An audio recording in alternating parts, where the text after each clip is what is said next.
Nagbigay ng latest update si Doc Willie Ong. Panuurin mabuti ang video ni Doc at tinalakay niya ang kanyang sakit at iba pang mangyayari sa kanya.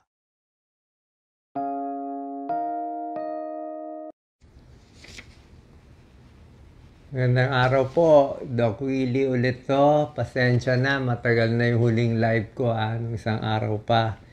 Medyo hindi maganda pakiramdam ko nung last 3 to 4 days Kaya pinipili ko yung araw na malakas ako, maayos ako, na may energy ako bago ako nagpapakita sa inyo. Okay? Pang-ilan na ba yung chemo ko? Nakaka-second chemo na ako.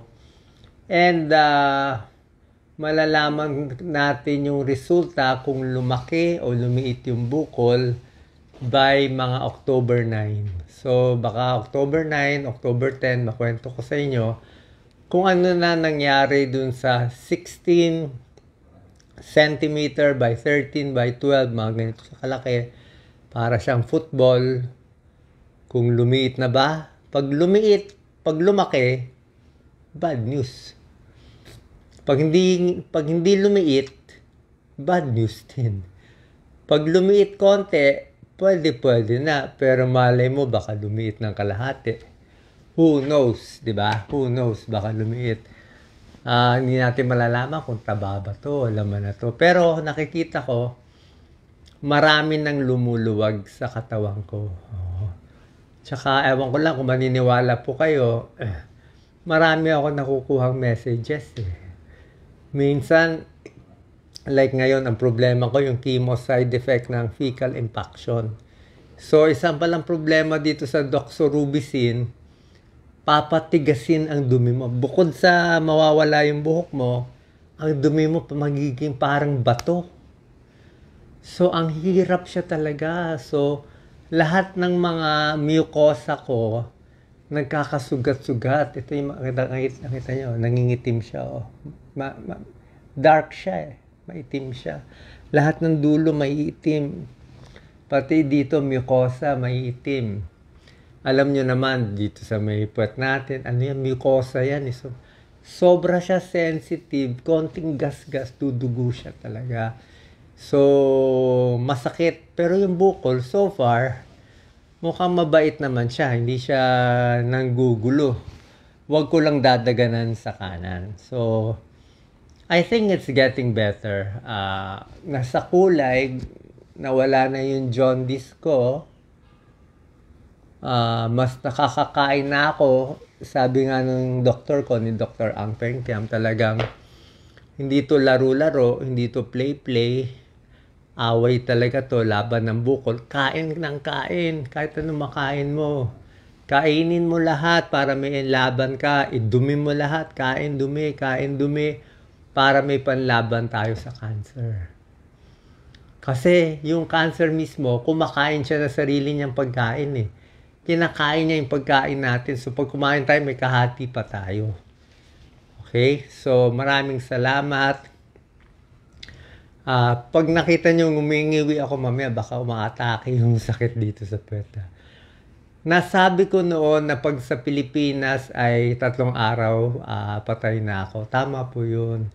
Ayoko na masyado i-discuss to kasi syempre nagpapasalamat din ako sa mga doktor natin sa Pilipinas, mga kababayan ko. Pero, ang nangyari kasi, I was 165 pounds at yung tubig sa katawan ko umabot na dito. Nandito na yung tubig. Buong pa ako manas na. Tiyan ko manas na pala. Leg ko makita nyo, galit na galit, diba? Yung unang video ko. Hanggang dito na yung tubig ko. Baga ako may tubig na, pleural effusion. Konti na lang, 1 to 2 days, wala na ako. Parang SVC syndrome na, IVC syndrome, talagang barado na. Pagdating ko dito sa Singapore, like mo sinasabi first video, sa Singapore pa lang, unang tingin pa lang sa akin, sabi, you are 10 kilos or 22 pounds overweight sa tubig. Kaya unang araw pa lang, tinanggal agad yung tubig.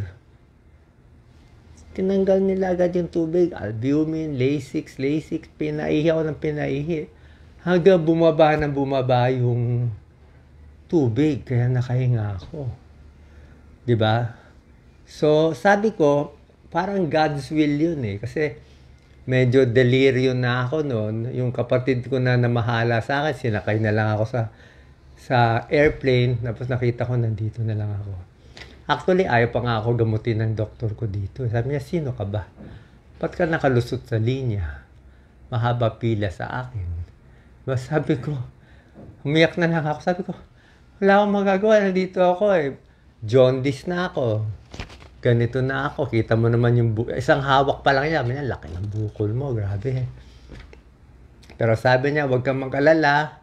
In 48 hours, papagalingin kita. Sabi ko, 48 hours ha?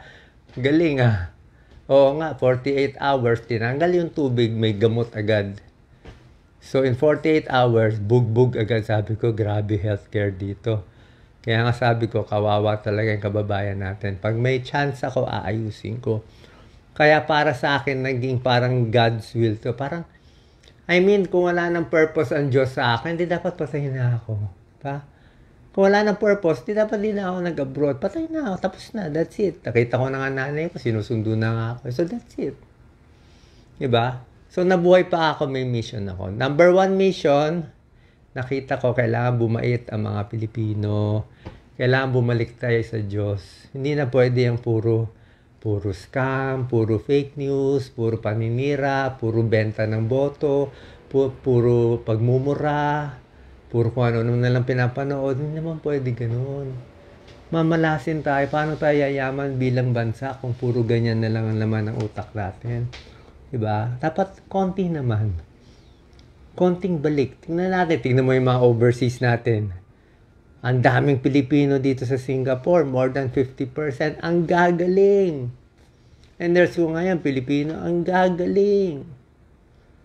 Oh, sa Philippines, ang nurses natin, 1 year, 2 years, aalis na. Ang sweldo, 15,000. 15,000 ang sweldo ng nurse. Wala na siya pamasahe. Oh, tapos, papabantayin mo pa sa pasyente. Oh, hindi pa sanay mag-IV. Anong klaseng healthcare meron tayo? Dito, ang nurses sweldo, 120,000 eh. Oh, siyempre dito, high-tech, gano'ng experience, 15 years. Yung mga CI, yung mga magagaling, lahat nandito. Okay, pasensya na. Meron, nalagyan ako ng Ba't nalagyan ako ng cartoon? Hindi mo nalalagyan. Alam, minsan pinapasok tayo ng mga kalaban eh. Mga evil spirit eh. Kukwento ko na rin sa inyo, announce ko na rin naman, yung mga umabot sa dulo, magpa-file po ako for senator. I'll be filing for senator sa October 2, Wednesday. Nagawa ko na yung papeles, na-notarize ko na. Si Doc Lisa, nasa airplane na ngayon. And na-miss ko na nga si Doc Lisa, kawawa naman. Kawawa naman yung babaeng yun pinakasalan niya ako. Oh my God. So much suffering for her. Baka hindi ko mabawi this life yung mga utang ko sa kanya eh. Tama na. Race. Basta lalapag yung airplane. At siya magpa-file lang sa akin, pero ako tatakbo. Okay? Tatakbo tayo, papakita natin tunay ang Diyos. This time, we're gonna win it. Gagastusin natin, wala. 500,000 lang, wala. Walang pera, wala kahit kaninong taipan, huwag kayo magbigay kahit piso. Hindi ko kailangan. Okay? Hindi tayo magpapa-under kahit kanino. Pero, first miracle, I have to get well. Second miracle, mananalo tayo ng walang pera. Pag di nanalo, sorry. Pero I'll give it my best shot. Ito ang David versus Goliath talaga. Yung 500,000 ko, bakit 500,000? Siyempre, kailangan magbayad ng airplane. Kailangan magbayad ng hotel. Diba? Yun naman minimum. Lalabanan natin yung mga billion. Lalabanan natin yung may mainstream. Lalabanan natin yung malakas sa mga surveys. Oh my CAT surveys. Kung alam nyo lang, tatahimik na lang ako. Basta trabaho ko, kita nyo naman habang buhay para sa Pilipino, para sa inyo. At kung ano man ginawa ko noon, wala akong alam na ginawa kong masama, puro lang ang ibang tao gumagawa ng masama, in-ending ko naman ng maayos eh. Kung 1 week na lang ang buhay ko, di yun na lang. O mabot ako ng May, baka manalo pa tayo. O bang gumaling ako, matapos ko pa yung term. Oh, diba? Pero hindi ako magpapabahay. Hindi ko susundin yung style ng iba kasi wala eh. Walang pinuntahan ng style ng iba eh. Lubog ang bansa. Hindi nyo alam gaano kalubog ang bansa natin. Kailangan natin mga Lee Kuan Yew style. Kailangan natin ng bago. Hindi na pwede yung mga old style eh. Diba? Hindi na pwede. So I'm just giving people a chance. Yun lang po. So I thank everyone. Salamat sa lahat. Wala akong galit kahit kanino. Salamat sa admin. Salamat sa mga Duterte. Salamat sa mga opposition. Kaibigan ko naman lahat. Di ko naman kayo gagalawin. Basta yung akin lang. Ayusin ko yung akin. Yun lang ang gusto kong ayusin. So thank you so much. God bless po. Sana po maintindihan niyo yung gusto kong gawin. Bakit kailangan? Kasi hindi ako masaya. Kung mabubuhay lang ako para kumain sa hotel, wag na lang. Kayo na lang. Magbukbang na lang kayo kumain. Useless life. Ay, useless life. Sayang lang. Pabigat lang sa mundo. Kung isang tao, mabubuhay lang pansarili, magnanakaw pa. Sabihin ni God, istorbo kayo. Wag ka na lang dyan mabuhay.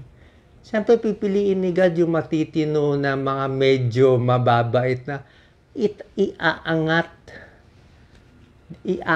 yung bansa. Iaangat eh. Yun ang habol natin. God bless, lalo sa kabataan. Thank you, thank you, thank you.